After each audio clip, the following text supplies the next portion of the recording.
பரிசுத்த வேதாகமத்திலுள்ள ஒரே உண்மை சபை, பாடம் 11.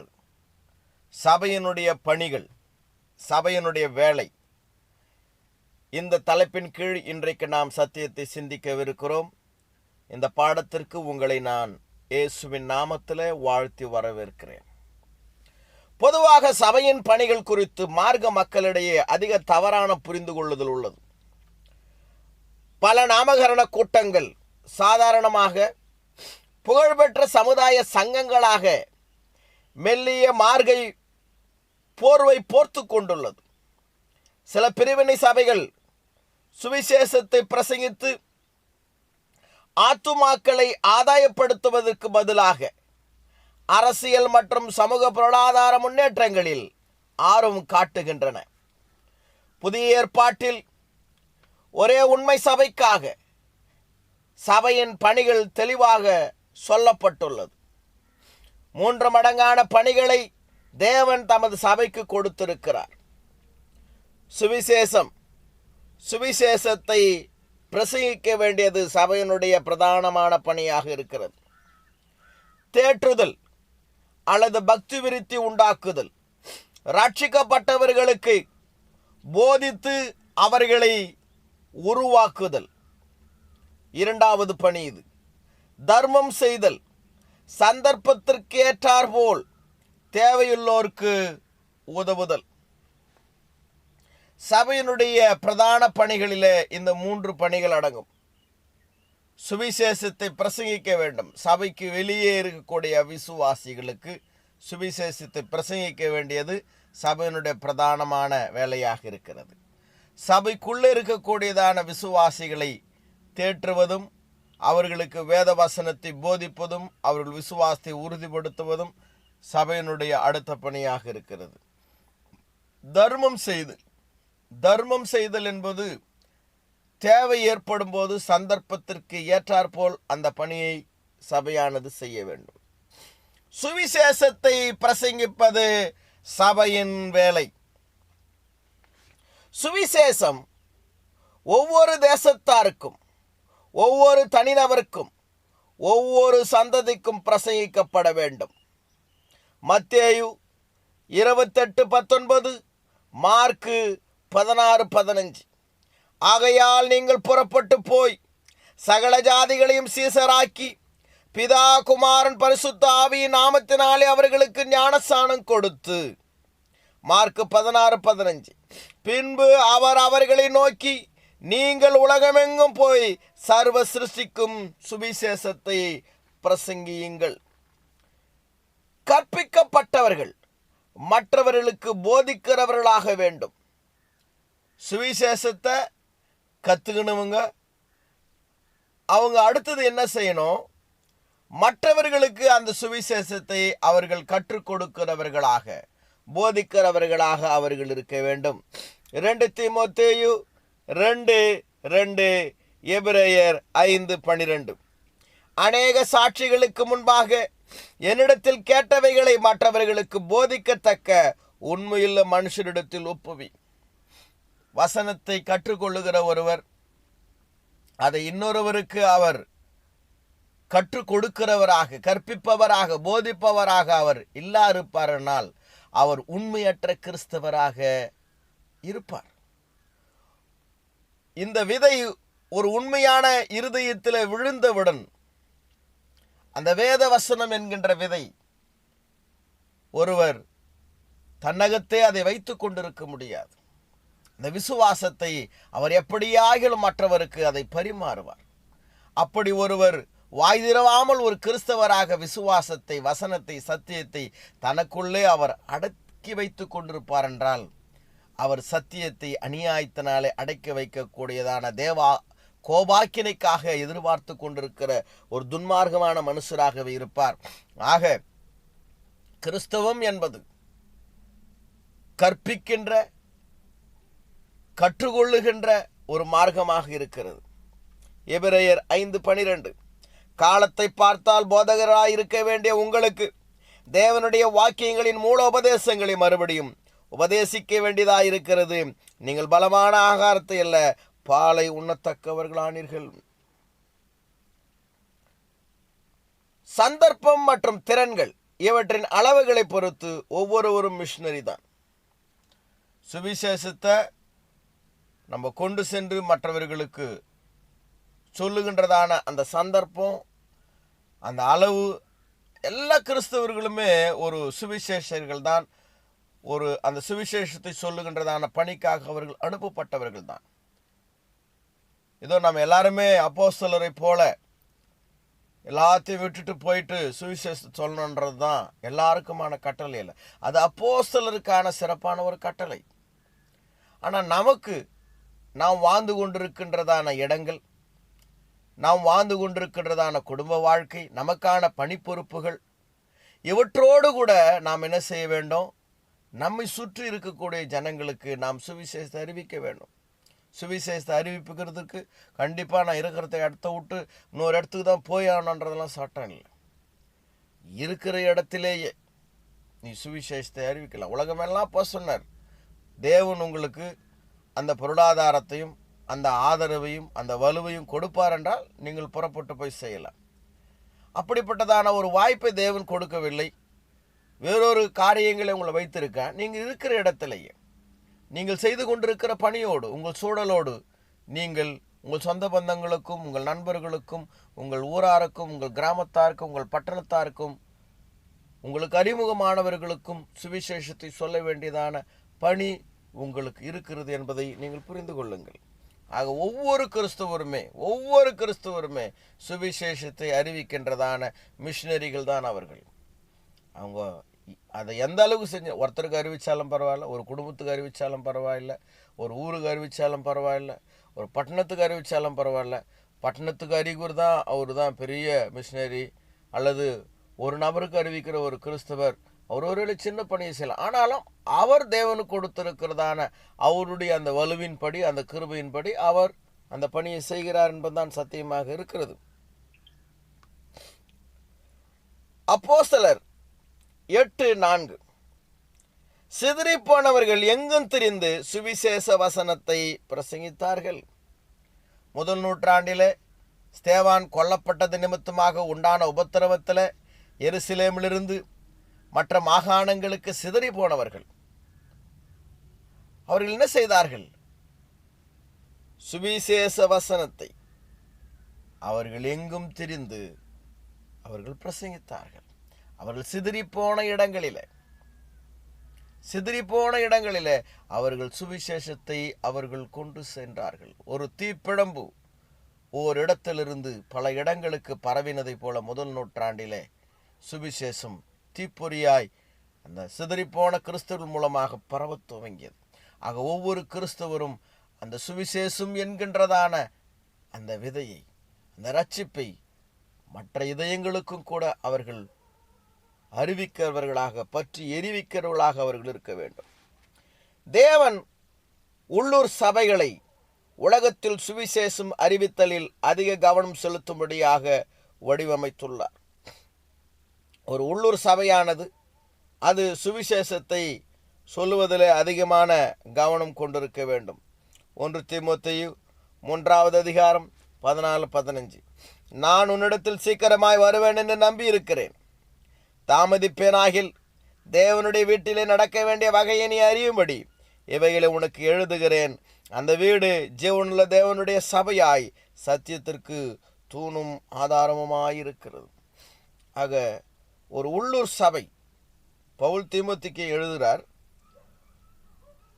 தீமோத்திக்கு சில ஆலோசனைகள் சொல்லுகிறார். ஆனால் அந்த சபையை பற்றி பவுல் சொல்லும்போது அந்த வீடு, இது சபையை பற்றி சொல்லுகிறது. ஜீவனுள்ள தேவனுடைய சபையாய் சத்தியத்திற்கு தூணும் ஆதாரமாக இருக்கிறது.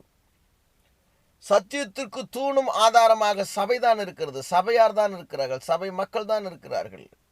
அந்த தூணும் ஆதாரமாய் இருக்கிறவர்கள் இந்த உலகத்தில் அந்த சுவிசேஷத்தை அவர்கள் அறிவிக்க வேண்டும். அதன் கற்பித்தல் முறைகள் தேவைப்படும் பணியாட்களை உருவாக்க தகுதி கொண்டுள்ளது. சபையில் தேவன் வைத்திருக்கக்கூடியதான அந்த பேட்டர்ன், கற்பிக்கின்றதான அந்த முறைகள், தேவைப்படும் அந்த பணியாட்களை உருவாக்குவதற்கு சபையில் அந்த போதிக்கிறது, கற்றுக்கொள்வது, அதை செய்யறதுக்கு அறிவிக்கிறது போன்ற காரியங்களை செய்வதற்கு சபைகளில் தேவன் அதற்கான பணியாட்களை அவர் உருவாக்கி இருக்கிறார். அதற்கான அந்த ஆதாரம் சபை தன்னகத்தை கொண்டுள்ளது. எபேசியர் 4வது அதிகாரம் 11-12. மேலும் நாம் அனைவரும் தேவனுடைய குமாரனை பற்றும் விசுவாசத்திலும் அறிவிலும் ஒருமைப்பட்டவர்களாகி கிறிஸ்துவனுடைய நிறைவான வளர்ச்சியின் அளவுக்கு தக்க பூரண புருஷராகும் வரைக்கும் பரிசுத்தவான்கள் சீர்பொருந்தும் பொருட்டு சுவிசேஷ ஊழியத்தின் வேலைக்காகவும் கிறிஸ்துவின் சரீரமானது பக்தி விருத்தி அடைவதற்காகவும் அப்போஸ்தலர்கள், சுவிசேஷகர்கள், போதகர்கள், மேய்ப்பர்கள் போன்றோரை தேவன் சபையில் ஏற்படுத்தியிருக்கிறார். ஏனென்றால் அந்த சபையானது பக்தி விருத்தி அடைய வேண்டும், அது ஒருமைப்பாடு அடைய வேண்டும், கிறிஸ்துவை போல ஒரு பூரண வளர்ச்சியை அந்த சபையானது பெற வேண்டும். ஆக சபை தன்னகத்தை அதற்கான நிறைவுகளை கொண்டிருக்கிறது. சுவிசேஷத்தை அறிவிக்க முடியாதபடியான குறைபாடுகள் சபையிலே தேவன் வைக்கவில்லை. சுவிசேஷத்தை அறிவிப்பதற்கான அறிவுபூர்வமான ஆதாரம், பண தேவைகள், அதற்கு வேண்டிய எல்லா விதமான சக்திகளும் வல்லமைகளும் தேவன் தனது சபையிலே வைத்திருக்கிறார். அதன் நிதி முறைகள் அதற்கு தேவைப்படும் பணத்தை கொடுத்துதவ திராணி கொண்டுள்ளது. ஒரு சபையானது சுவிசேஷத்தை அறிவிப்பதற்கு தேவையான நிதி ஆதாரத்தை கொண்டிருக்கிறது. பல சமயங்களில் எங்கள் சபைகள் ஏழை சபைகள் என்று சொல்லி கொண்டிருக்கிறோம். அதற்கு மனிதர்கள் தான் காரணம். கிறிஸ்துவை அறிந்து கொண்டதான யார் ஒருவரும் கடைசி மட்டுமே அவர்கள் தரித்திரத்தில் இருக்க வேண்டும் என்பது அவசியமில்லை. கிறிஸ்துவை ஏற்றுக்கொள்ளும் போது உண்மையாகவே தேவன் அவர்களை ஆவிக்குரிய ஆசீர்வாதங்களை ஆசீர்வதிக்கும் போது பொருளாதார ஆசீர்வாதங்களை கொடுக்கிறார். ஆனால் பொருளாதார ஆசீர்வாதங்களை கொடுக்கும்போது அவங்க இருதயமானது அந்த ஆசீர்வாதத்தை தேவனுடைய பணிக்காக கொடுத்துதவ அவர்கள் விருப்பமில்லாமல் சுயநலமாக அவிசுவாசமாக அவர்கள் இருப்பதனால தான் இன்றைக்கு பல சபைகள் ஐஸ்வர்யமான மக்களை கொண்டிருந்தும் கொடுத்தலில் தரித்திரமான சபைகளாக அவைகள் இருக்கிறது. அதற்கு காரணம் தேவன் அல்ல, ஐஸ்வர்யமுள்ள மக்களாய் இருந்தும் தரித்திரமான இருதயத்தை கொண்டிருக்க கருமையான கிறிஸ்தவர்கள். அதன் நிதி முறைகள் அதற்கு தேவைப்படும் பணத்தை கொடுத்துதவ திராணி கொண்டுள்ளது. ஒரு சபை சுவிசேஷ பணியை செய்வதற்கான பண தேவைகளை அது நிறைவாக்கி கொள்ளக்கூடியதான ஆதாரங்கள் அந்த சபைக்குள்ளாக இருக்கிறது. அதுதான் சபையில் சேர்க்கப்படக்கூடியதான அந்த பணம். அந்த பணத்தை வைத்துக்கொண்டு அந்த சபையானது சுவிசேஷத்தை அறிவிக்க முடியும். 1 கொரிந்தியர் 16வது அதிகாரம் 2வது வசனம். நான் வந்திருக்கும் போது பணம் சேர்க்குதல் இராதபடிக்கு உங்களில் அவனவன் வாரத்தின் முதல் நாள் தோறும் தன் தன் வரவுக்கு தக்கதாக எதையாகிலும் தன்னிடத்தில் சேர்த்து வைக்க கடவன். பிலிப்பியர் 1வது அதிகாரம் 4வது வசனம் 5வது வசனம். நான் பண்ணுகிற ஒவ்வொரு விண்ணப்பத்திலும் உங்கள் அனைவருக்காகவும் எப்பொழுதும் சந்தோஷத்தோடு விண்ணப்பம் பண்ணி உங்களின் நற்கரியை தொடங்கினவர் அதை இயேசு கிறிஸ்துவின் நாள் பரியந்தம் முடிய நடத்துவார் என்று நம்பி. மேலும் பிலிப்பியரே, சுவிசேஷத்தின் ஆரம்பத்தில் நான் மக்கதோனியாவிலிருந்து புறப்பட்ட போது கொடுக்கல் வாங்கல் காரியத்தில் நீங்கள் மாத்திரம் எனக்கு உடன்பட்டதே இல்லாமல் வேறொரு சபையும் உடன்படவில்லை என்று நீங்கள் அறிந்திருக்கிறீர்கள். பிலிப்பியர் 4:16. நான் தெசலோனிக்கேயில் இருந்த போதும் என் குறைச்சலை நீக்கும்படி நீங்கள் 2 தரம் அனுப்பினீர்கள். இந்த வசனங்களை நாம் என்ன பார்க்கிறோம்? பவுல் சுவிசேஷ பணியை செய்வதற்கு பிலிப்பு சபையார் அவருக்கு உதவி செய்தார்கள். அதோடு மட்டுமில்லாமல் சபை சுவிசேஷம் அறிவிப்பதற்கும் பக்தி விருத்தி உண்டாக்குவதும் தர்மம் செய்வதற்குமான அந்த பணத்தை அது கொண்டிருப்பதற்காக தான் சபையில் அந்த கொடுத்தல் அல்லது காணிக்கை சேகரித்தல் என்கின்ற ஒரு காரியம் இருக்கிறது என்பதை நாம் இங்கே பார்க்கிறோம். அது மட்டுமில்லாமல் ஒரு சபையின் மூலமாக தேவன் தூங்குகிறதான அந்த நற்செயல்கள் அது ஏதோ இடையில நின்று போகிற ஒரு காரியம் அல்ல. அது கிறிஸ்து திரும்ப நம்மை பரலோகத்திற்கு கொண்டு செல்லுகின்ற வரைக்கும் சபையானது அந்த பணியை செய்வதற்கான பலத்தை அது தன்னகத்தை கொண்டிருக்கிறது என்பதே சத்தியமாக இருக்கிறது.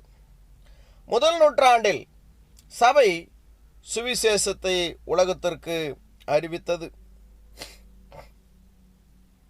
1 நூற்றாண்டிலேயே ஃப்ளைட் இல்லை, ட்ரெயின் இல்லை, பஸ் இல்லை.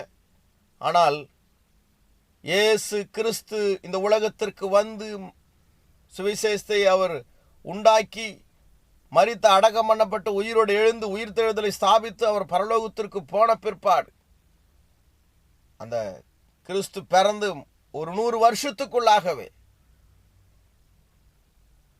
சுவிசேஷமானது, கிறிஸ்துவை பற்றிய ரட்சிப்பின் செய்தியானது, தேவனுடைய ரட்சிப்பின் திட்டமானது உலகத்தில் இருந்ததான அனைத்து கண்டங்களுக்கும் பரவினது. உலகத்தில் இருந்த அனைத்து கண்டங்களுக்கும் பரவினது. சுவிசேஷம் எல்லாருக்கும் அறிவிக்கப்பட்டு போனது. அன்றைக்கு இருந்ததான அந்த நிலப்பரப்புகளாகிய ஆசியா, ஐரோப்பா மற்றும் ஆப்பிரிக்கா, அன்றைக்கு அந்த கண்டங்கள் இல்லை. ஆனால் அந்த 3 நிலப்பரப்புகள் தான் இருந்தது. மற்ற நிலப்பரப்புகள் அப்பொழுது கண்டுபிடிக்கவில்லை. ஆனால் அந்த 3 நிலப்பரப்புகளுக்குள்ளே இருந்ததான அனைத்து மக்களுக்கும் சுவிசேஷம் கடந்து போனது. தேவன் அதற்கான ஆதாரத்தை தனது சபையிலே வைத்திருந்தார். எருசலேம் சபையார் பர்னபாவை அந்தியோகியா வரைக்கும் அனுப்பினது. சபையை ஸ்திரப்படுத்துவதற்கு, சுவிசேஷத்தை சொல்வதற்கு எருசலேமில் இருந்த சபையார் பர்னபாவை என்ன பண்ணாங்க, அந்தியோகியா வரைக்கும் அவங்க அனுப்பிச்சு வச்சாங்கன்னா அவங்க வெறுமனே அனுப்பிச்சு வைக்கல. அங்கே போகிறதுக்கான அந்த பயண செலவு, தங்குவதற்கான செலவு, அவங்க வாழ்வதற்கான செலவு எல்லாவற்றுமே கொடுத்து அவர்கள் அனுப்பினார்கள் என்று தான் அர்த்தம். அனுப்பினார்கள் அப்படின்னு சொல்லும்போது நீங்கள் போயிட்டு வாங்க விசுவாசத்தோட அப்படின்னு சொல்லிட்டு அனுப்பிச்சு வைக்கல. அவங்களுக்கு தேவையானதை கொடுத்து, மற்றும் உங்களுக்கு தேவை ஏற்படும் என்றால் நாங்கள் உங்களுக்கு பின்னாடி நாங்கள் நிற்கிறோம், நீங்கள் தைரியமாக போயிட்டு வாங்கன்ற மாதிரி தான் என்ன பண்ணாங்க, அனுப்பினார்கள் என்கின்றதான் அந்த வார்த்தை அது சொல்லுகிறது. ஆனால் இன்றைக்கு சில கள்ள கிறிஸ்துகள் என்ன பண்ணுறாங்க, கொடுக்க விரும்பாத சில கருமி கிறிஸ்தவர்கள் அதெல்லாம் அப்போஸ்தலர்கள்லாம் போனாங்க, ஒன்றுமேலாம் போனாங்க, நீங்களும் போய் என்ன பண்ணுங்க, ஒன்றுமே இல்லாமல் போய் ஊழியத்தை செய்யுங்க அப்படின்றது. இது ஒரு முட்டாள்தனமான வாதம். உண்மையாய் ஒரு சுவிசேஷத்தை நேசிப்பார் என்றால் அந்த சுவிசேஷம் பரம்புவதற்கு அவர் தன் கையில் இருப்பதை நிச்சயமாக அவர் தாராளமாக கொடுப்பார். எருசலேம் சபையார் பர்னபாவை அந்தியோகியா வரைக்கும் அனுப்பினார். எருசலேமில் சபையார் இந்த காரியங்களை குறித்து கேள்விப்பட்ட போது அந்தியோகியா வரைக்கும் போகும்படி பர்னபாவை அனுப்பினார்கள்.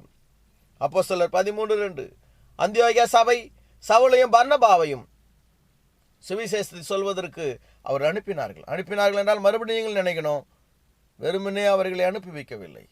அவங்களுக்கு தேவையான பொருளாதாரத்தை, பணத்தை கொடுத்து, அதோடு மட்டுமில்லாமல் அவங்களுடைய பயணங்களில் அவங்க சுவிசேஷத்தை அறிவிப்பதில் அவங்களுக்கு தேவை இருக்கும் என்றால் தொடர்ந்து அவர்களை தாங்குவதற்கு நாங்கள் உங்களுக்கு பின்புலமாக இருக்கிறோம் என்று சொல்லி அனுப்பினார்கள் என்பதுதான் அதற்கான அர்த்தம். அப்போஸ்தலர் நடவடிக்கைகள் 13:2, 4 மற்றும் அப்போஸ்தலர் 14:26, 27 வசனங்களை நாம் தொடர்ந்து படிப்போம். அவர்கள் கர்த்தருக்கு ஆராதனை செய்து உபவாசித்துக் கொண்டிருக்க போது பர்னபாவையும் சவுலையும் நான் அழைத்த ஊழியத்திற்காக அவர்களை பிரித்து விடுங்கள் என்று பரிசுத்த ஆவியானவர் திருவுளம் பற்றினார். அப்பொழுது உபவாசித்து ஜெபம் பண்ணி அவர்கள் மேல் கைகளை வைத்து அவர்களை அனுப்பினார்கள். அப்படியே அவர்கள் பரிசுத்த ஆவியால் அனுப்பப்பட்டு செலிக்கியா பட்டணத்துக்கு வந்து கப்பல் ஏறி அங்கிருந்து சீப்ரு தீவுக்கு போனார்கள். அங்கே கப்பல் ஏறி தாங்கள் நிறைவேற்றின கிரியைகளுக்காக தேவனுடைய கிருபைக்கு ஒப்புக்கொள்ளப்பட்டு புறப்பட்டு அந்தியோகியாவுக்கு வந்தார்கள். இந்த வசனங்கள் அவர்கள் சுவிசேஷ பயணத்திற்காக அனுபவிக்கப்பட்டதையும் அந்த பயணங்களை முடித்து மறுபடியுமாக அவர்கள் நல்லறிக்கையை மறுபடியுமாக அவர்கள் உதவி செய்தான அந்த சபைக்கு அவர்கள் கொண்டு வந்ததையும் பார்க்கிறோம். அவர்கள் அங்கே சேர்ந்தபோது சபையை கூடி வரச் செய்து தேவன் தங்களை கொண்டு செய்தவைகளையும் அவர் புறஜாதிகளுக்கு விசுவாசத்தின் கதவை திறந்ததையும் அறிவித்து முதல் நூற்றாண்டிலேயே சபை சுவிசேஷத்தை உலகமெல்லாம் பரப்பினது. ரோமாபுரி சபையாரின் விசுவாசம் உலகமெங்கும் பிரசித்தமாயிருந்தது. அப்படின்னா என்ன அர்த்தம்னா, அவங்க விசுவாசிகளாக இருந்ததோடு மட்டுமில்லாமல் அவங்களுக்குள்ள இருக்கிற அந்த விசுவாசத்தை அவர்கள் மற்ற இடங்களுக்கும் பரப்பினார்கள். அவர்கள் மூலமாய் அந்த விசுவாசம், அந்த வார்த்தை, அந்த வசனம் மற்ற இடங்களுக்கும் கடந்து சென்றது. அதுதான் அதனுடைய அர்த்தம். ரோமாபுரியாரின் விசுவாசம் உலகமெங்கும் பிரசித்தமாக இருந்தது என்பதை நாம் ரோமர் 1:8 பார்க்கிறோம். பிரசித்தமாக இருந்தாலும் வெறுமனே அவங்க ஒரு நல்ல முன்மாதிரியாக மட்டுமே இருந்தார்கள் அர்த்தம் இல்லை. அந்த விசுவாசத்தை அவர்கள் உலகமெங்கும் பரப்பினார்கள் என்பது அதனுடைய அர்த்தமாக இருக்கிறது. உங்கள் விசுவாசம் உலகமெங்கும் பிரசித்தமாகிறபடியினாலே முதலாவது நான் உங்கள் எல்லாருக்காகவும் இயேசு கிறிஸ்து மூலமாய் என் தேவனை ஸ்தோத்தரிக்கிறேன். எபேசுவிலே 3 வருடம் 6 மாதம் தங்கி இருந்தபோது பவுல் எபேசுவிலிருந்து தனது 3வது சுவிசேஷ பயணத்தில் ரோமாபுரியில் இருந்ததான அன்றைய தினத்தினுடைய உலகத்தின் வல்லரசாக இருந்ததான அந்த ரோம் அரசினுடைய ரோம் தலைநகருக்கு, அங்கே இருந்ததான தலைநகர் கிறிஸ்துவ சபையாருக்கு பவுல் எழுதும்போது இவ்வாறு சொல்லுகிறார், உங்கள் விசுவாசம் உலகமெங்கும் பிரசித்தியா இருக்கிறது சொன்னால், அப்படி என்று சொன்னால் அந்த ரோமாபுரியிலிருந்தான சபையாரிடத்திலிருந்து புறப்பட்டு போனதான அந்த சுவிசேஷ வசனங்கள், அவர்களை பற்றியதான பணி, அவர்களை பற்றிய விசுவாசம், அது எல்லா இடங்களிலும் அன்றைக்கு இருந்ததான உலகத்தின் நிலப்பரப்புகளிலே அது கேட்கக்கூடிய ஒன்றாக இருந்தது. அவர்கள் மூலமாய் உலகத்தில் அன்றைக்கு இருந்ததான அந்த உலகத்தில் கிறிஸ்தவர்கள் நிறைய பேர் உண்டானார்கள் என்பது அதற்கான அர்த்தமாக இருக்கிறது. தெசலோனிக்கே சபை கர்த்தருடைய வார்த்தையை மக்கதோனியாவிலும் ஆகாயாவிலும் தொனித்தது என்று நாம் பார்க்கிறோம். 1 தெசலோனிக்கேயர் 1:8. தெசலோனிக்கே சபை இந்த மாசிடோனியா மக்கதோனியாவினுடைய மாகாணத்தினுடைய தலைநகராக இருப்பதுதான் தெசலோனிக்கா. அந்த தெசலோனிக்கே சபை என்ன பண்ணுச்சு, அதனுடைய மாகாணம் முழுவதும், தெசலோனிக்காவினுடைய மாகாணம் அந்த மாசிடோனியா மக்கதோனியா, இந்த மக்கதோனியா மாகாணம் முழுவதும் என்ன பண்ணுச்சுங்க, கர்த்தருடைய வசனத்தை தொனித்தது, அறிவித்தது. அது மட்டும் இல்லாம ஆகாயா என்கின்ற அண்டை மாகாணத்திற்கும் மாவட்டத்திற்கும் சுவிசேஷத்தை அது கொண்டு சென்றது. எப்படி எனில், உங்களிடத்திலிருந்து கர்த்தருடைய வசனம் மக்கதோனியாவிலும் ஆகாயாவிலும் தொனித்ததும் அல்லாமல் நாங்கள் அதை குறித்து ஒன்றும் சொல்ல வேண்டியதாயிராதபடி தேவனை பற்றிய உங்கள் விசுவாசம் எங்கும் பிரசித்தமாயிற்று. தேவனுடைய சுவிசேஷத்தை அவர்கள் கொண்டு சென்றார்கள். அவர்களாகவோ சுவிசேஷர்களாக அனுப்பியோ அந்த சுவிசேஷம், அந்த விசுவாசம் தெசலோனிக்கே சபை அந்த மக்கதோனியா மாகாணத்திலும் மற்றும் அண்டை மாகாணமாகிய ஆகாயா என்பது கொரிந்து ஆகாயாவனுடைய தலைநகராக இருக்கிறது. அந்த கொரிந்து பட்டணம் இருந்ததான அந்த மாகாணம் தான் ஆகாயா. அந்த ஆகாயாவனுடைய மாகாணத்திற்கும் என்ன பண்ணாங்க, அவங்க சுவிசேஷத்தை அவர்கள் கொண்டு சென்றார்கள். மற்றொருவன் அஸ்திபாரத்தின் மேல் கட்டாமல் ஓர் புது இடத்தை ஸ்பானியாவில் பவுல் பார்த்து கொண்டிருந்தார்.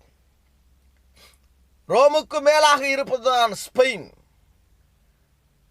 அன்றைய காலகட்டத்திலே கப்பல் பயணத்தின் மூலமாக பவுல் எபேசுவிலிருந்து ரோமாபுரிக்கு எழுதும்போது சொல்றார், நான் ஸ்பெயினுக்கும் போயிட்டு அங்க நான் சுவிசேஷத்தை அறிவிக்க நான் விரும்புகிறேன். மற்றவங்க சொன்ன இடங்களிலே நான் சுவிசேஷத்தை அறிவிக்காம, முதல் நூற்றாண்டில் அப்போஸ்தலர்கள் மற்றவங்க எல்லாம் சிதறி போய் அங்கங்க அவங்க சுவிசேஷத்தை அறிவிச்சுருந்தாங்க. பவுலும் கூட சுவிசேஷத்தை அறிவிச்சார். ஆனால் அவருடைய ஆர்வம் என்ன இருந்ததுன்னா, அந்த ஸ்பெயினுக்கு சுவிசேஷம் கடந்து போல. இப்போ அந்த ஸ்பானியா தேசத்திற்கு நான் போய் என்ன பண்ண போறேன், சுவிசேஷத்தை அறிவிக்க வேண்டும் என்ற அவருடைய ஆர்வத்தை அவர் எழுதுகிறார். ரோமர் 15:18-24. புறஜாதியாரை வார்த்தையினாலும் செய்கையினாலும் கீழ்ப்படியும் பண்ணும்படிக்கு அற்புத அடையாளங்களின் பலத்தினாலும் தேவாவியின் பலத்தினாலும் கிறிஸ்துவானவர் என்னை கொண்டு நடப்பித்தவைகளை சொல்வதும் அல்லாமல் வேறொன்றை நான் சொல்ல துணிவதில்லை. இப்படி எருசலேம் துவக்கி சுற்றிலும் ஈலிருக்கும் தேசம் வரைக்கும் கிறிஸ்துவின் சுவிசேஷத்தை பூர்ணமாய் பிரசங்கித்திருக்கிறேன். மேலும் அவருடைய செய்தியை அறியாதிருந்தவர்கள் காண்பார்கள் என்றும் கேள்விப்படாதிருந்தவர்கள் உணர்ந்து கொள்வார்கள் என்று எழுதியிருக்கிறபடி நான் மற்றவனுடைய அஸ்திபாரத்தின் மேல் கட்டாதபடி கிறிஸ்துவனுடைய நாமம் சொல்லப்பட்டிராத இடங்களில் சுவிசேஷத்தை அறிவிக்கும்படி நாடுகிறேன். உங்களிடத்தில் வருகிறதற்கு இதனாலே நான் அநேகந்தரம் தடைப்பட்டேன் என்று சொல்லுகிறார். இப்பொழுது இந்த திசைகளிலே எனக்கு இடமில்லாதபடினாலும் உங்களிடத்தில் வரும்படி அநேக வருஷமாய் எனக்கு மிகுந்த விருப்பம் உண்டாயிருக்கிறபடினாலும் நான் ஸ்பானியா தேசத்திற்கு பிரயாணம் பண்ணுகையில் உங்களிடத்தில் வந்து உங்களை கண்டுகொள்ளவும் உங்களிடத்தில் சற்று திருப்தி அடைந்த பின்பு அவ்விடத்திற்கு உங்களால் வழிவிட்டு அனுப்பப்படவும் எனக்கு சமயம் கிடைக்கும் என்று நான் நம்புகிறேன். பவுல் ரோமாபுரிக்கு போக வேண்டும் என்று அவர் விரும்புகிறார். ரோமாபுரியிலிருந்து அவர் ஸ்பெயினுக்கு போயிட்டு அங்கே சுவிசேஷத்தை அறிவிக்கணும். கேள்விப்படாது இருந்தவங்க சுவிசேஷத்தை அறிந்து கொள்ளணும், அவங்க கேட்கணும், புரிஞ்சு கொள்ளணுன்றதுக்காக அது அவருடைய விருப்பமாக இருக்கிறது. சொல்லப்படாத இடங்களில் சுவிசேஷத்தை அறிவிக்க வேண்டும் என்பது அவருடைய விருப்பமாக இருந்தது. கிபி 62க்குள் எருசலேமினுடைய அழிவுக்கு முன்பதாக, கிபி 70க்கு முன்னாடியே இயேசு கிறிஸ்து சொன்னார், முதலாவது இந்த சுவிசேஷம் உலகம் எங்கும் பிரசங்கிக்கப்பட வேண்டும், பின்பு முடிவு உண்டாகனா எந்த முடிவுன்னா எருசலேமினுடைய அழிவை பற்றி அவர் சொன்னார்.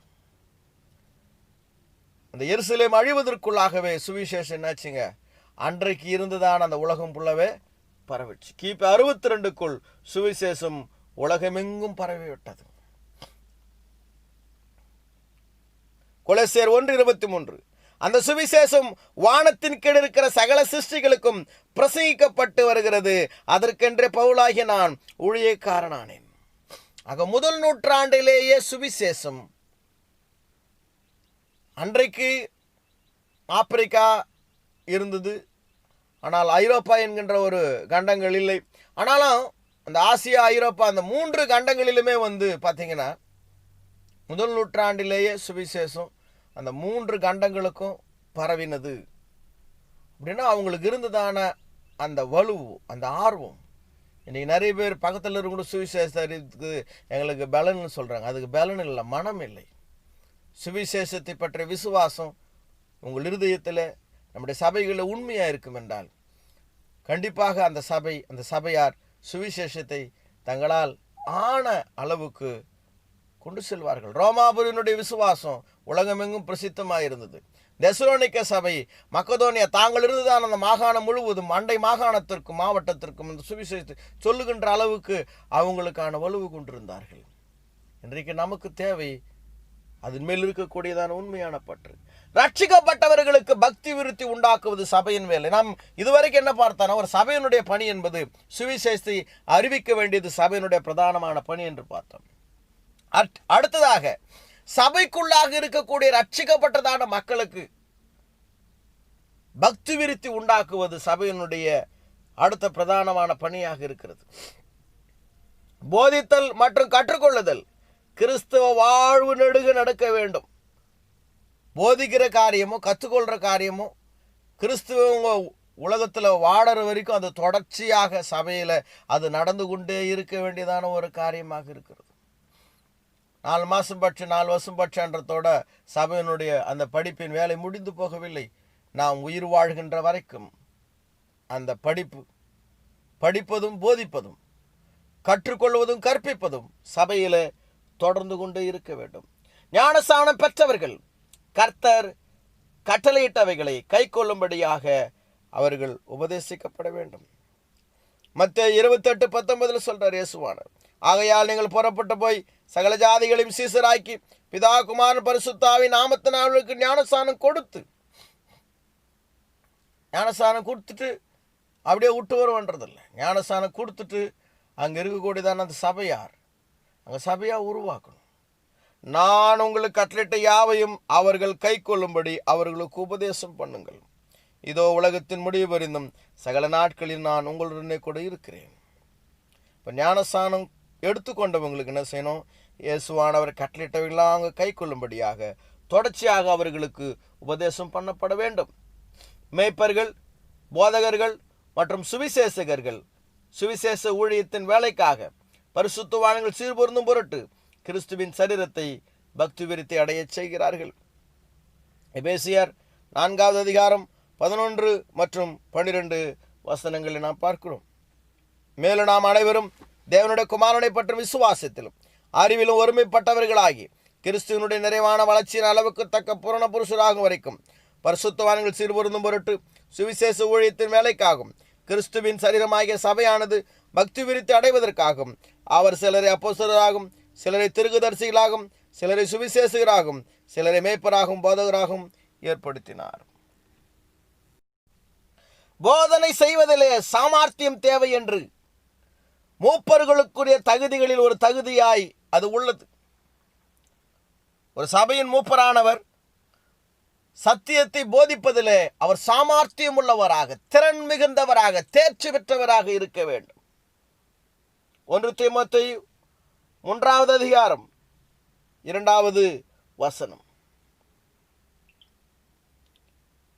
ஆகையால் கண்காணியானவன் குற்றம் சாட்டப்படாதவனும் ஒரே மனைவியோட புருஷனும் ஜாக்கிரதையுள்ளவனும் தெளிந்த புத்தியுள்ளவனும் யோக்கியமுள்ளவனும் அந்நியரை உபசரிக்கிறவனும் போதக சமர்த்தனமாயிருக்க வேண்டும்.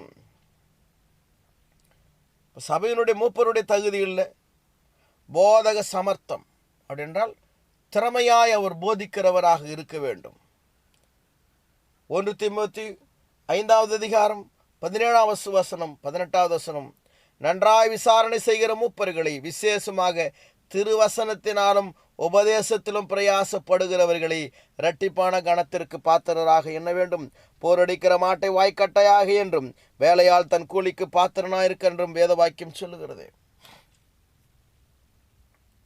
சபையில் இருக்கக்கூடியதான மூப்பர்கள் அவர்கள் திருவசனத்திலும் உபதேசத்திலும் பிரயாசப்படுகிறவர்களாக இருக்கலாம். அவங்க இரட்டிப்பான கணத்திற்கு பாத்திரராக எண்ணப்படும். அவங்களுக்கு சபையிலிருந்து அவங்க உபதேசிக்கின்ற அந்த பணிகளுக்காக அவர்களுக்கு உதவி செய்யப்படும். அதுதான் போரடிக்கின்ற மாட்டை வாய்க்காட்டாயாக. ஒரு சபையானது ரட்சிக்கப்பட்டதான ஜனங்களுக்கு தொடர்ச்சியாக அது போதிக்க வேண்டும், கற்பிக்க வேண்டும், கற்றுக் கொடுக்க வேண்டும், பக்தி விருத்தி உண்டாக்க வேண்டும். அந்த பக்தி விருத்தி என்பது உபதேசத்தின் மூலமாக தான் உண்டாக்கும். கற்றுக்கொண்டே இருக்க வேண்டும், கற்றுக் கொடுத்து கொண்டே இருக்க வேண்டும் சபையில்.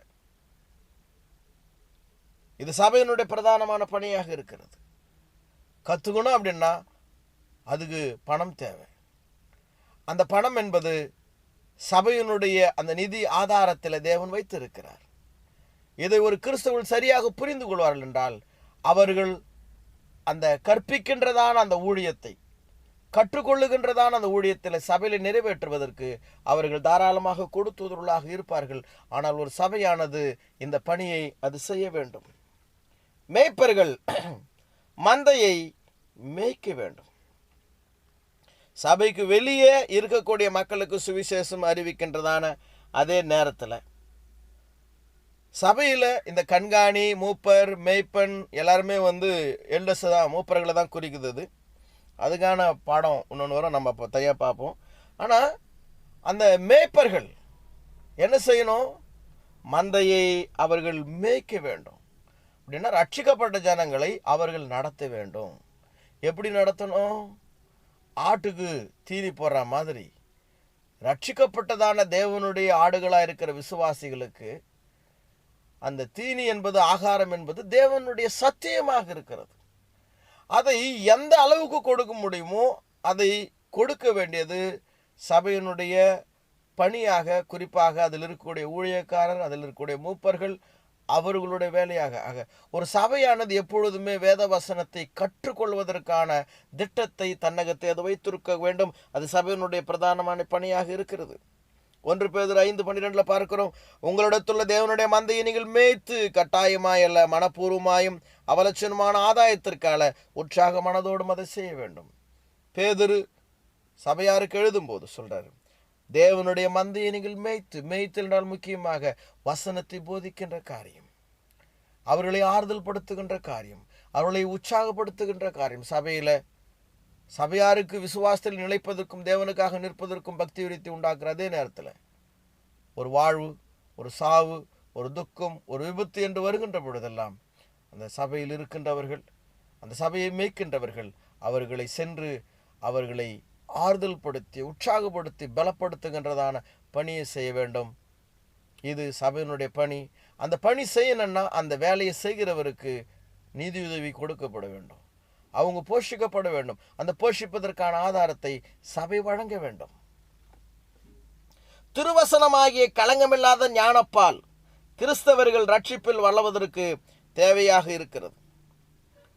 கிறிஸ்தவங்க அந்த ரட்சிப்பில் அவங்க தொடர்ந்து வளரணும் அப்படின்னு சொன்னால் தேவனுடைய வசனம் அவசியம். தேவனுடைய வசனம் அவசியம் என்றால் அந்த தேவனுடைய வசனம் அது போதிக்கப்பட வேண்டியது அவசியம். 1 பேதுரு 2வது அதிகாரம் 1-2 வசனம், சகல துறை துர்குணத்தையும் சகலவித கபடத்தையும் வஞ்சகங்களையும் பொறாமைகளையும் சகலவித புறங்குறுதலையும் ஒழித்துவிட்டு நீங்கள் வளரும்படி புதிதாய் பிறந்த குழந்தைகளைப் போல திருவசனமாகிய களங்கமில்லாத ஞானப்பாலின் மேல் வாஞ்சியாயிருங்கள். வளராத கிறிஸ்தவர்கள் விழுந்து போவார்கள். அப்படி என்று சொன்னால் வசனத்தை கற்றுக்கொள்ளாத கிறிஸ்தவர்கள், அதை தங்கள் வாழ்க்கையிலே கடைபிடிக்காத கிறிஸ்தவர்கள், கை கொள்ளாத கிறிஸ்தவர்கள், மற்றவர்களுக்கு போதிக்காத கிறிஸ்தவர்கள் கண்டிப்பாக அவர்கள் விழுந்து போவார்கள். கிறிஸ்தவத்தில் ஒரே நிலைமையில் இருக்கிறது, என் விசுவாசத்தை என் வரைக்கும் காத்துப்பேன், கடவுள் என் கூட இருக்கிறாரு, இயேசு கிறிஸ்து என் மனசில் இருக்கிறாருன்ற கதையெல்லாம் பார்த்தீங்கன்னா ஏமாத்துற வேலை.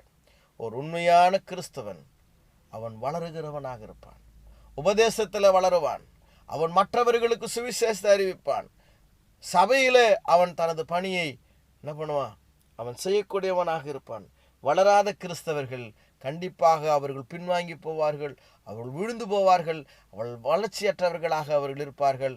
அவர்கள் சபைக்கு ஒரு நோய் பிடித்ததான கிருமிகளாக அவர்கள் இருப்பார்கள். எபிரேயர் 5:12. இன்னைக்கு வளர்ச்சி என்கின்ற பேரில் சில பேர் என்ன பண்ணுறாங்கன்னா, சபையை விட்டு ஓடி போகிறவங்களா இருக்கிறாங்க. கொஞ்ச நாள் வசனம் தெரிஞ்சிட்ட உடனே நாம் போய் என்ன பண்ணுறாங்க, 4 பேரை சேர்த்துக்கின்னு நான் ஒரு ஊழியக்காரமானன்றாங்க. சபையில் இருந்துக்கின்னு ஒற்றுமையோடு என்ன பண்ணலாம், நாம் வசன நாள் தெரிஞ்சுட்டு அதுக்காக நம்ம போயிட்டு பிரிஞ்சு போய் தான் ஒன்று நடத்தணுன்றதில்லை. அந்த சபையில் இன்னும் ஒரு 4 பேரை நம்ம சேர்த்து அங்கே இருக்கக்கூடிய ஊழியக்காரருக்கு ஏதோ ஒரு விதத்தில் நாம் ஆதரித்து, அல்லது இன்னொரு இடங்களில் போய் நாம் சுவிசேஷத்தை அறிவிப்பது ஒற்றுமையாகவே என்ன பண்ணலாம், அந்த பணியை செய்யலாம். ஆனால் பெருமை, ஏதோ ஒரு டைட்டில் மாதிரி ஒன்று விரும்புறதுனால இன்றைக்கி என்ன பண்ணுறாங்கன்னா, அப்படி ஒரு பிரிவினைகளை ஏற்படுத்தி கொண்டு பிரிவினைகளோடு போய் என்ன பண்ணுறாங்க, அவங்களுக்கு என்ன பண்ணுறாங்க, ஒரு சபைகளை உருவாக்கி கொண்டு, ஒரு ஆராதனைகளை உருவாக்கி கொண்டு இப்படி செய்வது என்பது ஒரு கிறிஸ்துவனுடைய உபதேசத்துக்குள் இருக்கக்கூடிய சகோதரர்கள் செய்ய வேண்டிய பணியில் அதை செய்யணும். ஆனால் அதை ஒற்றுமையோடும் புரிதலோடும் இணக்கத்தோடும் என்ன பண்ணலாம், அந்த காரியங்களை நாம் செய்யலாம். ஆக வளராத கிறிஸ்தவர்கள் விழுந்து போகக்கூடியதான் அபாயம் கொண்டவர்களாக இருப்பார்கள். உறுதியாய் தரித்திருத்தல் கிறிஸ்தவர்களுக்கு அவசியம். அதாவது முதல் நூற்றாண்டு கிறிஸ்தவங்க என்ன பண்ணாங்கன்னா, அப்போஸ்தலருடைய உபதேசம், அந்யோன்யம் அப்பம் பிற்கும் தேவனை துதித்து பாடுறது, இப்படிப்பட்ட கொடுக்கிறது, இப்படிப்பட்ட காரியங்கள் என்ன பண்ணாங்கன்னா அவங்க உறுதியாய் தரித்திருந்தார்கள். அது ரொம்ப அவசியம். அப்போஸ்தலர் நடவடிக்கைகள் 9:26-27 பார்க்கிறோம். சவுல் எருசலேமுக்கு வந்து சீசனுடைய சேர்ந்து கொள்ள பார்த்தான். அவர்கள் அவனை சீசனை நம்பாமல் எல்லாரும் அவனுக்கு பயந்திருந்தார்கள். அப்பொழுது பர்னபா என்பவன் அவனை சேர்த்து கொண்டு அப்போஸ்தலரிடத்தில் அழைத்து கொண்டு போய் வழியில் அவன் கர்த்தரை கண்ட விதத்தையும் அவர் அவனுடனே பேசினதையும் தமஸ்குவில் அவன் இயேசுவின் நாமத்தில் தைரியமாய் பேசினதை குறித்து அப்போஸ்தலருக்கு என்ன பண்ணான், அவன் அறிவித்தான். உள்ளூர் சபையின் ஒரு பகுதியாக எல்லா கிறிஸ்தவர்களும் இயங்க வேண்டும். ஒரு சபையில் இருக்கக்கூடியதான எல்லா கிறிஸ்தவர்களும் அதனுடைய அவயமாக ஒருமைப்பாட்டோடு இயங்குவதற்கான மனமுதிர்ச்சியை பெறும்போது அந்த சபை வளர்ச்சி. சில மனமுதிர்ச்சியற்ற சுபாவத்தில் கோளாறு உள்ள சில தப்பான சகோதரர்கள் சபையினுடைய வளர்ச்சியை அவர்கள் பாடுபடுத்துகிறார்கள். ஆனால் அப்படிப்பட்டவங்களாம் மனம் திருந்தி சுயநலத்தை அவங்க நாடாதபடி நீங்கள் இருக்கக்கூடிய சபைகள் இதையெல்லாம் புரிந்து கொண்டு நீங்கள் அந்த சபையை பலப்படுத்துவீங்கன்னா நீங்கள் ஆசீர்வாதமாக இருப்பீங்க. நீங்கள் இருக்கக்கூடிய அந்த உள்ளூர் சபை ஆசீர்வாதமாக இருக்கும். ஒவ்வொரு அங்கத்தினரும் பணி செய்ய வேண்டும். சபையில் இருக்கக்கூடியதான ஒவ்வொரு அங்கத்தினர்களுமே பணி செய்யணும். சில பலவீனமான கிறிஸ்துவங்க இருப்பாங்க தான். ஆனால் எத்தனை நாளைக்கு பலவீனமான கிறிஸ்துவங்களாகவே இருக்கிறது? 10 வருஷம் 20 வருஷம் சபைக்கு வந்துனே போய் நின்னா அந்த விசுவாசத்தினுடைய வல்லமை எங்கே போச்சு? நீ கேட்ட வசனத்தினுடைய வல்லமை அது அவ்வளோதானா? ஆனால் ஒரு சபையில் இருக்கக்கூடியதான விசுவாசிகள் ஒவ்வொரு அங்கத்தினரும் என்ன பண்ணணும், நாம் பணி செய்கிறவர்களாக இருக்க வேண்டும். 1 கொரிந்தியர் 12:12-26 வரைக்கும் ஒரு சபையானது எவ்வாறு ஒரு அவயமாக செயல்பட வேண்டும் என்கின்றதான வசனங்களை நாம் அந்த பகுதியில் பார்க்கிறோம். அங்கத்தினர்கள் சபை கூடி வருதலை விட்டு விடாதிருக்க வேண்டும். சபைக்கு பக்தி விருத்தி உண்டாகிற காரியத்தில் சபையார் வந்து அந்த சபை கூடி வருதலை அவங்க விட்டு விடாதிருக்கும். மேலும் அன்புக்கும் நற்கரிக்கும் நாம் ஏவப்படும்படி ஒருவரை ஒருவர் கவனித்து சபை கூடி வருதலை சிலர் விட்டு விடுகிறது போல நாமும் விட்டு விடாமல் ஒருவருக்கு ஒரு புத்தி சொல்லக்கூட வேண்டும். நாளானது சமீபித்து வருகிறது, எவ்வளவாய் பார்க்கிறீர்களோ அவ்வளவாய் புத்தி சொல்ல வேண்டும். சபை கூடி வருதலை விட்டு விடாதிருக்க வேண்டும். நீங்கள் விட்டு விட்டீங்கன்னா உங்கள் பக்தி விருத்தியை நீங்கள் இழந்துருவீங்க. சபை ஏன் கூடி வர வேண்டும்? அன்புக்கும், நம்ம இருதயத்தில் தொடர்ந்து அன்பு ஏவப்பட வேண்டும் என்றால், நற்கிரிகளுக்கு நாம் ஏவப்படும்படி ஒருவரை ஒருவர் கவனிக்கும்படியாக சபை அங்கே கூடி வர வேண்டும். அதற்கான பல நோக்கங்கள் இருக்கிறது. இதற்கான பெரிய விளக்கத்தை நான் இப்போது சொல்லப்போவதில்லை. நீங்களாகவே அந்த வசனத்தின் விளக்கத்தை புரிந்து கொள்ளுங்கள். நான் படிக்க வேண்டியதான பகுதிகள் இன்னும் கூட இருக்கிறது. கர்த்தரின் நாளின் பிரசங்கம் மாதிரியின்படியே இருக்க வேண்டும். அங்கத்தினர்களை பக்தி விருத்தி அடைய செய்யும் முறைமைகளை தேர்ந்தெடுக்க மூப்பர்களுக்கு சுதந்திரம் கொடுத்துள்ளார். ஒரு சபையில் இருக்கக்கூடிய மூப்பர்கள் அந்த சபையில் இருக்கக்கூடியதான விசுவாசிகளை எப்படியெல்லாம் அவங்கள விசுவாசத்தில் பலப்படுத்தலாம், எப்படியெல்லாம் போதிக்கலாம் அப்படின்கின்றதான வழிமுறைகளை தேர்ந்தெடுப்பதற்கும் ஆராய்வதற்கும் உள்ளூர் சபையின் மூப்பர்களுக்கு வேதாகமம் அனுமதி கொடுக்கிறது. கர்த்தருடைய நாளின் பிரசங்கம் மாதிரியின்படியே இருக்க வேண்டும். ஒரு சபையாய் கூடி வரும்போது அந்த பிரசங்கம் என்பது நமக்கு பைபிளில் சொல்லப்பட்டபடி இருக்கு. ஞாயிற்றுக்கிழமை கூடி வரும்போது கண்டிப்பாக அங்கே பிரசங்கம் என்பது இருக்கணும். அதுதான் பிரதானமான ஒரு வேத பாட வகுப்பாக என்ன பண்ணணும், இருக்கணும். சபையாய் கூடி வந்தவங்க என்ன செஞ்சாங்க? பெந்தகோஸ்து நாளில் அவர்கள் அப்போஸ்தலருடைய உபதேசத்திலும் அங்கே பிரசங்கம் இருந்தது. அந்யோன்யத்திலும் அப்பம் ஜெபம் பண்ணுவதிலும் அவங்க உறுதியாய் தரித்திருந்தார்கள். பல்வேறு விதமான முறைகள் பலனுள்ளதாக இருக்கிறது. சபையாருக்கு பக்தி விருத்தி உண்டாக்குகின்றதான அந்த சில முறைகள் பார்த்திங்கன்னா, வயதிற்கேற்றாற் போல் வேத வகுப்பு நடத்துதல். சபையான ஒட்டுமொத்தமாக தான் சபையாக கற்றுக்கணும் பைபிளை. ஆனாலும் சில சமயங்கள் என்ன பண்ணலான்னா, நம்ம சிறு பிள்ளைகள், பெண்கள், சகோதரிகள், வாலிபர்கள் அப்படின்னு அவங்கவுங்களுக்கு கொஞ்சம் தனியாக வேத வசன வகுப்புகளை நடத்துறதுன்றது கொஞ்சம் ஒரு வலிமையான ஒரு காரியமாக இருக்கும். ஒரு சிறப்பு பயிற்சி முகாம்கள் சபையாருக்கு கொடுக்கலாம். விடுமுறை வேத வகுப்புகள், கருத்தரங்கள் மற்றும் விரிவுரைகள், சபையின் லைப்ரரி, சபையினுடைய நூலகம் வைக்கிறது, கைப்பிரதிகள், சுவிசேஷ தாள்கள் மற்றும் சபையின் நாளேடுகள் அடித்தல் போன்றவை இந்த சபையாருக்கு பக்தி விருத்தி அளிக்கக்கூடியதான செயல்களாக இருக்கும். இப்போ சபையினுடைய பணிகள் ரெண்டை பார்த்தோம். சபைக்கு வெளியே சுவிசேஷம் அறிவிக்கிறது, சபையில் இருக்கக்கூடியதான விசுவாசிகளுக்கு பக்தி விருத்தி உண்டாக்குறது. அடுத்தது சபையினுடைய வேலை தேவையுள்ளோருக்கு உதவி செய்தல். தர்மம் செய்கிறது அப்படின்றது பார்த்தீங்கன்னா தேவையுள்ளோருக்கு தான் செய்யணும், சந்தர்ப்பம் ஏற்படும் போது தான் செய்யணும். மற்றபடி சபையானது எப்போ பார்த்தாலும், ஏன்னா சபையினுடைய அந்த பணம் என்பது பெருமளவு சுவிசேஷத்தை அறிவிப்பதற்கு. அப்போ யார் சுவிசேஷத்தை அறிவிக்கிறாங்களோ அவங்க குடும்பம் போஷிக்கப்படுவதற்கும் அவங்க ஆதரிக்கப்படுவதற்கும் அது தேவை. அதே மாதிரி சபைக்கு பக்தி விருத்தி உண்டாக்குற காரியங்கள், அதற்கு அந்த பணம் தேவை. அடுத்தது நம்ம 4 பேராக சேர்ந்துங்கன்னு அல்லது சபையில் அதுக்கான போதுமான பணம் இருக்கும்போது, தேவை ஏற்படும் போது அந்த தர்மம் செய்யப்படும். மற்றபடி சபையானது ஒரு சோஷியல் ஒர்க் செய்யக்கூடியதான ஒரு ஆர்கனைசேஷனாக இருக்கக்கூடாது. சபையினுடைய பிரதானமான பணி சுவிசேஷத்தை அறிவிக்கணும், சபையாருக்கு பக்தி விருத்தி உண்டாக்கணும். 3வது பணி, சந்தர்ப்பம் கிடைக்கும் பொழுது, தேவை ஏற்படும் போது நாம் தர்மம் செய்ய வேண்டும். எருசலேம் கிறிஸ்தவர்கள் தேவையுள்ளோருக்கு ஆஸ்திகளிலிருந்து பகிர்ந்து கொடுத்தார்கள். அப்போஸ்தலர் 2வது அதிகாரம் 44-45 மற்றும் அப்போஸ்தலர் 6வது அதிகாரம் 1-6 வசனம் முடிய பார்க்கிறோம். விசுவாசிகள் எல்லாரும் ஒருமித்திருந்து சகலத்தையும் பொதுவாய் வைத்து அனுபவித்தார்கள். காணியாட்சிகளையும் ஆஸ்திகளையும் விற்று ஒவ்வொருவனுக்கும் தேவையானதுக்கு தக்கதாக அவைகள் எல்லாருக்கும் பகிர்ந்து கொடுத்தார்கள். அந்நாட்களே சீசர்கள் பெருகின போது கேக்ரானர்கள் தங்கள் விதவைகள் அன்றாட விசாரணையில் திட்டமாக விசாரிக்கப்படவில்லை என்று எபிரேயருக்கு விரோதமாய் முறுமுறுத்தார்கள். அப்பொழுது 12 சீசர் கூட்டத்தை வரவழைத்து, நாங்கள் வேத வசனத்தை போதியாமல் பந்தி விசாரணை செய்வது தகுதியல்ல. அதனால் சகோதரிய பரிசுத்த ஆவியும் ஞானமும் நிறைந்த நற்சாட்சி பெற்றிருக்கிற 7 பேரை உங்களில் தெரிந்து கொள்ளுங்கள். அவர்களை இந்த வேலைக்காக ஏற்படுத்துவோம். நாங்களோ ஜெபம் பண்ணுவதிலும் வேத வசனத்தை போதிக்கின்ற ஊழியத்திலும் இடைவிடாமல் தரித்திருப்போம் என்றார்கள். இந்த யோசனை சபை எல்லாருக்கும் பிரியமாயிருந்தது.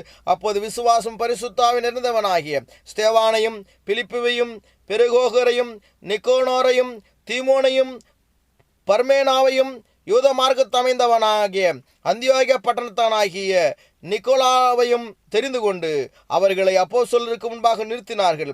இவர்கள் ஜெபம் பண்ணி அவர்கள் மேல் கைகளை வைத்தார்கள். எருசலேம் கிறிஸ்தவர்கள் தேவையுள்ளோருக்கு ஆஸ்திகளிலிருந்து அவர்கள் பகிர்ந்து கொடுத்தார்கள். தேவைப்படுறவங்களுக்கு என்ன பண்ணாங்க? அவங்க ஆஸ்திகளை பகிர்ந்து கொடுத்தார்கள். சபையானது ஏழை மக்களுக்கும் இல்லை முடியாதவங்களுக்கு தான் உதவி செய்ய கடமைப்பட்டிருக்குது. ஒரு பணக்காரர் அவருக்கு ₹1,00,000 தேவைப்படுதுன்னா அதை கொடுக்கணுன்ற அவசியம் சபைக்கு இல்லை. ஆனால் தேவையுள்ள மக்கள், நசுக்கப்படுகின்ற மக்கள், ஏழை எளிய மக்கள், உபத்திரப்படுகின்ற மக்கள், அவர்களுக்கு உதவி செய்வது சபையினுடைய பணியாக இருக்கிறது. அங்கத்தினர்கள் விற்று சபைக்கு கொடுக்க வேண்டும் என்கின்ற வேண்டுகோள் இல்லாவிட்டாலும் தன்னார்வத்துடன் அதை செய்தார்கள். முதல் நூற்றாண்டில் அப்போஸ்தலர் யாரும் போயிட்டு நீங்கள்லாம் விற்று உங்கள் சொத்தை கொடுங்கன்றதெல்லாம் யாருக்கும் சொல்லலை. அது இயேசு கிறிஸ்துவும் கட்டளை கொடுக்கல. அது அப்போஸ்தலரும் கூட கிறிஸ்துவங்களுக்கு கொடுக்கல. ஏன்னா அதை அவங்களா விருப்பமாக செஞ்சாங்க. ஏன்னா அந்நிய சப்ர விஷயத்தில் பேதுரு சொல்கிறாரு, அதை விற்கும் முன்னே அது உன்னுடையதாக இருக்கவில்லையோ, அதை விற்ற பின்னும் அதன் கிரியை உன் வசத்தில் இருக்கவில்லையோ, நீ உன் இருதயத்தில் இப்படிப்பட்ட எண்ணம் கொண்டதென்ன, நீ மனுஷரிடத்தில் தேவனிடத்தில் போய் சொன்னாய் என்றான். இப்போ அது விற்கிறதுக்கு முன்னாடியும் சொத்து அனனியாவுது தான். அதை வித்துட்டு பேர் கூட அந்த காசும் அனனியாவுடையது தான். அப்போஸ்தலர்கள் அதை எடுத்து வந்து கொடுன்னு சொல்லலை. இவன் கொடுக்குற விஷயத்தில் போய் சொல்லி நாடகமானான். அதுதான் பாவமாக இருந்தது. ஆக முதல் நூற்றாண்டு காலத்தில் அப்போஸ்தலர்கள் யாருமே உங்கள் சொத்தெல்லாம் விற்றுட்டு வந்து கொடுங்கன்னு சொல்ல. மற்றபடி அவங்களுக்கா அந்த விசுவாசம், அந்த ஆர்வம் என்ன பண்ணாங்க, அதை செஞ்சாங்க. இன்றைக்கும் கூட அது கட்டளை இல்லை. ஆனால் விற்று கொடுக்கணுன்ற விசுவாசமும் ஆர்வம் நமக்கு இருந்தால் அதை செய்யலாம். ஆனால் அது கட்டளை கிடையாது. கிறிஸ்தவர்கள் அவர்களின் ஆஸ்தியை விற்று அவரின் சொத்துக்களை பகிர்ந்து கொடுக்க வேண்டும் என்று எந்த கட்டளையும் இல்லை. எருசலேம் சபையார் செய்தது போல் புதிய ஏற்பாட்டில் மற்ற எந்த சபையும் செய்யவில்லை. எருசலேமில் தான் இந்த வித்து கொடுக்குறோங்கிற ஒரு விஷயத்தை நம்ம பார்க்குறோம். ஆனால் புதிய ஏற்பாட்டில் மற்ற இடங்களில் இருந்ததான சபையார் அப்படிலாம் அவங்க சொத்துக்களை விற்று கொடுத்தாங்க அப்படின்றதுக்கான ஆதாரம் இல்லை. நோக்கம் தயாராக இருக்கிறது, ஆனால் செயல் சுய விருப்பத்திற்கு விடப்படுகிறது. அதுக்காக விற்று கொடுக்கணுன்ற ஆர்வம் இருந்தால் அதை தடுக்கலை. அது நீங்கள் விற்று கொடுக்கலாம். ஏன்னா விற்று கொடுத்தவங்க யாரும் பரதேசிங்களா. பர்னபாவை விற்று கொடுத்தாரு. முதல் நூற்றாண்டு கிறிஸ்துவங்க விற்று கொடுத்தாங்க. அவங்க யாரும் பசியும் பட்டினுமா என்ன பண்ணலைங்க, யாரும் அவங்க இருக்கல. தேவன் அவங்களை போஷிப்பார். ஆனால் அது நம்முடைய சுய விருப்பம். தேவையுள்ளோருக்கு நம்ம உதவி செய்யணும். யூதேயா சகோதரருக்கு உதவும்படியாக அந்தியோகியா சீசர்கள் எருசலேம் மூப்பர்களுக்கு பணம் சேகரித்து அனுப்பினார்கள். யூதேயாவிலிருந்து, அதாவது எருசலேமில் இருந்ததான பரிசுத்தவான்கள் உபத்திரப்படும் போது அவங்களுக்கு உதவி செய்யும்படியாக அந்தியோகியாவில் இருந்ததான சபையார், புறஜாதியானுடைய சபையார் பணத்தை சேகரித்து எருசலேமில் இருந்ததான அந்த சபையினுடைய மூப்பர்களுக்கு அந்த உதவி பணம், தர்ம பணம் அனுப்பப்பட்டது. அப்போஸ்தலர் 11:27 நான் பார்க்கிறோம். நாட்கள் எருசலேம் சில தீர்க்கதரிசிகள் இந்தியாவுக்கு அவர்கள் ஒருவனாகி ஆபோ என்பன் எழுந்து உலகமெங்கும் கொடிய பஞ்சம் உண்டாகும் என்று ஆவியானவராலே அறிவித்தான். அது அப்படியே ஆயிற்று. கிழவுதிராயனுடைய நாட்களில் உண்டாயிற்று. அதனால் பார்த்தீங்கன்னா அந்தியோகியா சபை என்ன பண்ணாங்க, அவங்க கொஞ்சம் பணங்களை சேகரித்து அவர்கள் அனுப்பினார்கள். ரோமர் 15:26 யூதேயாவில் எருசலேமில் உள்ள தேவையுள்ளோருக்கு உதவும்படியா புறஜாதியா சபையிடத்தில் பவுல் பணம் சேகரித்தார். எருசலேம் என்பது யூதேயா மாகாணத்தில் இருந்ததான பட்டணமாக இருந்தது. அந்த எருசலேமில் இருந்ததான சபையாரில் நிறைய ஏழைகள் இருந்தாங்க. அவங்களுக்கு உதவி செய்யும்படியா பவுல் என்ன பண்ணார்னா, அவர் ஸ்தாபித்ததான ஃபஸ்ட்டு 2, 3 அந்த சுவிசேஷ பயணங்களை ஸ்தாபித்ததான சபைகள் நிறைய புறஜாதி சபைகளாக இருந்தது. அவங்களிடத்துல என்ன பண்ணார், அவர் பணம் சேகரித்ததை நாம் பார்க்கிறோம். ஆக சபையானது தேவையுள்ளோருக்கு உதவும்படியாக அது தர்மத்தை செய்ய வேண்டும். இந்த உதவியை பரிசுத்தவான்களுக்கும் மற்ற மனிதர்களுக்கும் செய்ய வேண்டும். 2 கொரிந்தியர் 12:13 இந்த தர்ம சகாயமாகிய பணிவிடை பரிசுத்தவான்களுடைய குறைவுகளை நீக்கிறதும் இல்லாமல் அநேகர் தேவனை ஸ்தோத்தரிப்பதனாலே சம்பூர்ண பலனுள்ளதாக இருக்கும். அவர்கள் இந்த தர்ம சகாயத்தினால் நன்மை அனுபவித்து நீங்கள் கிறிஸ்துவின் சுவிசேஷத்தை கீழ்ப்படிதலோடு அறிக்கையிட்டு இருக்கிறது நிமித்தம் தங்களுக்கும் மற்ற அனைவருக்கும் நீங்கள் உதாரத்துவமாய் தர்மம் செய்கிறது நிமித்தம் அவர்கள் தேவனை மைமைப்படுத்தி தர்மம் செய்யும்போது அது இன்னொருத்தருடைய குறைவுகளை நிறைவாக்குகிறது. இப்படி குறைவுகள் நிறைவாக்கிட மக்கள் அந்த குறைவுகளை சந்தித்ததான சகோதரர்களுக்காக அவர்கள் தேவனுக்கு நன்றி செலுத்துகிறார்கள். அந்த நன்றி செலுத்துதல் என்பது அந்த உதவி செய்ததான சகோதரர்களுக்கு தேவனுடைய கிருபையை அதிகமாக பெருக்கிறது என்று நாம் பார்க்கிறோம். அது தேவநாமத்திற்கு மகிமையாகவும் இருக்கிறது என்பதை நாம் பார்க்கிறோம். இந்த உதவி, இந்த தர்மம், சபையினுடைய பணி யாருக்கு செய்யப்படும்? யாவருக்கும். ஆகையால் நமக்கு கிடைக்கும் சமயத்திற்கு தக்கதாக யாவருக்கும் விசேஷமாக விசுவாச குடும்பத்தாருக்கு நன்மை செய்ய கடவோம். கலாத்தியர் 6:10. எல்லாருக்கும் நன்மை செய்யணும். ஆனால் குறிப்பாக விசுவாச குடும்பம் சபையாருக்கு நாம் அந்த தர்மத்தை செய்வதற்கு கவனமாக இருக்க வேண்டும். சபையில் இருக்கக்கூடியதான ஏழை மக்கள், தேவையுள்ளவர்கள், விபத்தை சந்திக்கும், வியாதிப்படுகிறவர்கள், குறைவுபடுகிறவர்கள், ஒரு திருமணம், ஒரு நல்லது கெட்டது நடக்கும்போது அவங்களுக்கு சபையில் இருக்கக்கூடிய தனிப்பட்ட ஒரு மக்களோ அல்லது சபையில் இருக்கக்கூடியதான பொது நிதியிலிருந்தோ